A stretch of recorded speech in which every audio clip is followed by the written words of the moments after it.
అందరికీ నమస్కారం. ఉషోదయ ఛానల్ కి స్వాగతం. వీడియో చూసే ముందు ఓం శ్రీమాత్రే నమః అని కామెంట్ పెట్టి లైక్ చేసి మా ఛానల్ ని సబ్స్క్రైబ్ చేయండి. లక్ష్మీదేవి అనుగ్రహం కలిగి ఖర్చులు తగ్గాలంటే, ఆదాయ మార్గాలు పెరగాలంటే, ధన కనక వస్తు వాహన ప్రాప్తిని సిద్ధింపచేసుకోవాలంటే శ్రావణ మాసంలో ఎలాంటి పరిహారాలు పాటించాలో ఈ వీడియోలో మనం తెలుసుకుందాం.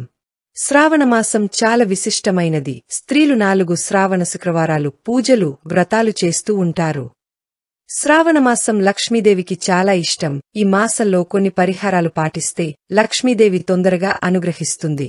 వాటిలో ముఖ్యమైన పరిహారం ఏంటంటే పూర్ణకుంభం పరిహారం. ఎవరైనా సరే శ్రావణమాసం ప్రారంభంగానే మీ ఇంటికి గోడల మీద గాని, మీ ఇంటి తలుపుల మీద గాని, అంటే గుమ్మ మీద గాని తడి గంధంతో లేదా కుంకుమతో పూర్ణకుంభం గుర్తు వేయండి. ఎందుకంటే పూర్ణకుంభం అనేది అమృత కలశానికి సంకేతం. లక్ష్మీదేవికి చాలా ఇష్టం కాబట్టి ఇంటి గోడల మీద గాని, గుమ్మాల మీద, తలుపుల మీద పూర్ణకుంభం గుర్తు వేస్తే శ్రావణమాసంలో లక్ష్మీదేవి సంపూర్ణంగా అనుగ్రహిస్తుంది. అలాగే స్వస్తి గుర్తుంటే కూడా లక్ష్మీదేవికి ఇష్టం కాబట్టి స్వస్తి గుర్తు తడిగంతంతో గాని, కుంకుమతో గాని శ్రావణమాసంలో మీ ఇంటి గోడల మీద వేయండి. ఈ 2 గుర్తులు ఉండేలా చూసుకుంటే లక్ష్మీదేవి వెంటనే అనుగ్రహిస్తుంది.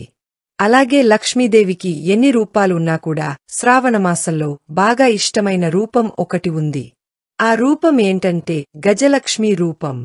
గజలక్ష్మి రూపం అంటే ఏనుగులు తొండంతో నీళ్లు తీసుకుని ఆ నీళ్లతో లక్ష్మీదేవి విగ్రహానికి అభిషేకం చేస్తున్నట్టుగా ఉన్న లక్ష్మీదేవిని గజలక్ష్మీదేవి అంటారు. ఈ గజలక్ష్మీదేవి స్టిక్ అని మీ ఇంటి మెయిన్ డోర్ కి అతికించుకోండి, మీ బీరువాక అతికించుకోండి, లేదా గజలక్ష్మీదేవి రూపులు లభిస్తే ఆ రూపు బీరువాకి తగిలించుకోండి. అలా శ్రావణ మాసంలో గజలక్ష్మీదేవి రూపు ఇంట్లో బీరువాకి, ఇంటి మెయిన్ ఎంట్రన్స్ కి ఉన్నట్లయితే లక్ష్మీదేవి సంపూర్ణంగా అనుగ్రహిస్తుంది.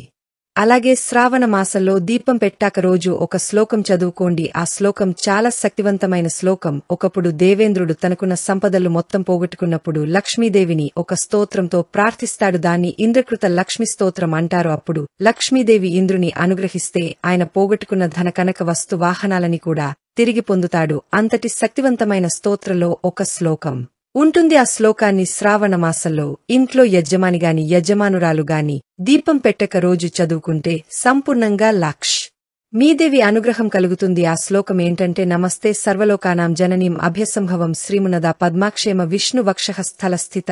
ఇది శ్లోకం ఏంటంటే నమస్తే సర్వలోకానాం జనని అభ్యసంభవం, అన్ని లోకాలకు తల్లి అయిన లక్ష్మీదేవికి నమస్కారం. సముద్రం నుంచి పుట్టిన లక్ష్మీదేవికి నమస్కారం. సిరియమున్ మీద పద్మాక్షి శ్రీమంటే సంపద, పద్మ లాంటి కళ్ళు ఉన్న లక్ష్మీదేవి మాకు సంపద ఇవ్వు విష్ణు వక్షః స్థలతితం. కృష్ణమూర్తి హృదయంలో ఉన్న లక్ష్మీదేవి నీకు నమస్కారమని ఈ శ్లోకాలు, ఈ ఒక్క శ్లోకం చదువుకుని శ్రావణమాసంలో దీపం పెడితే ఖాళీ అంతా లక్ష్మీదేవి మీ ఇంట్లో ఆనంద తాండవం చేస్తుంది. ఇలా ఈ పరిహారాలు పాటించండి. లక్ష్మీదేవి సంపూర్ణమైన అనుగ్రహానికి పాత్రులకండి. ఈ వీడియో నచ్చితే తప్పకుండా లైక్ చేసి షేర్ చేయండి. మరిన్ని మంచి వీడియోస్ కోసం మా ఉషోదయ ఛానల్ ని సబ్స్క్రైబ్ చేయండి. ధన్యవాదాలు.